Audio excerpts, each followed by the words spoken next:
Ka KCDC kalarai bawat lada ka sarkar jela kala shimtino ya ka jing ai labor license ya kinong bela bar jela henry na kaliang ka council pat kan pentrekam da ka labor clearance certificate ubat titas khan CM ka KCDC ulai thu ba kinong bela bar jela haswa ba kinchim labor license na ka sarkar kinha banchim shwa ya ka clearance certificate na ka district council bat kikendon hi kilong kijo kumba laju pentrekam ha ka por ba ai labor license adin jongka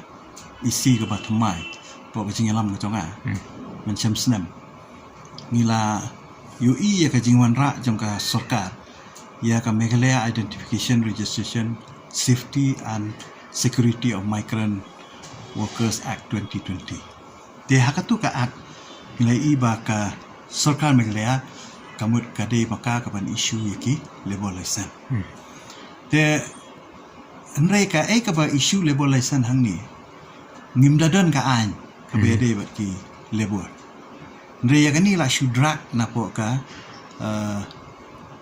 Khasi Hills Trading by Non-Tribal Regulation Act Trading by Non-Tribal kemut nak trade de data kadau ki ay ka labor license hagis na malada dan ray nado mencam senam nga nakaliang ka isi ke chungai ngila examine ni ka act but ngilawan ra ka amendment ba ki labor kini ki non-tribal labor migrants labor baru khat shwa bakin yo ya kanunu ka labor license na ka state government kidi ban yo ya ka labor clearance certificate nang ni ngim ai shu license tang bangin ai da ka labor clearance certificate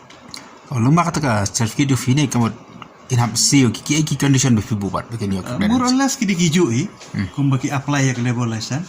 hab don ka identification dari jingpen itu kot isla ki epic ki residential kum ta ter ki dur ki dar bakin hak ruan si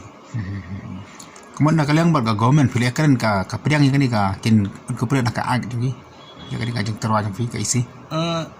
pi ka government kanum la ai ban le namar ba kani ngi sim naka ak ka bangila don lupa ngisu penwandur naka ka ak ka bangila don lupa ka labor kani ka ak jong government be la ka jong ta ka ak jong ka ngila ka jong ten re ka ka bangila tho pat sa government kalong ba shwa bakin issue ya kani ka labor license kata ka jing tho ngi district council government kalong ba kidiban don ka condition naki ba kidiban yo ya ka labor clearance kit nami te kata tingi ka syong ha government kan pedang nan pedang kita tambangila tho kita Kumulong mentapat berarti kemud kadang ya abi kumju baik praktis. Kampak don kata pergi labor kin wansi kata clearance. Sam hadu menta namar bakim patrikam ka government ya kani ka act jaga ya bet labor license. Dan rela da kila patrikam ngingin ya no da ka labor clearance certificate. Te kawan aju telah ki ka government ka pedang dan pedang ru tambah kalong mandatory pada ya labor bo de banyo ya kani ka clearance certificate.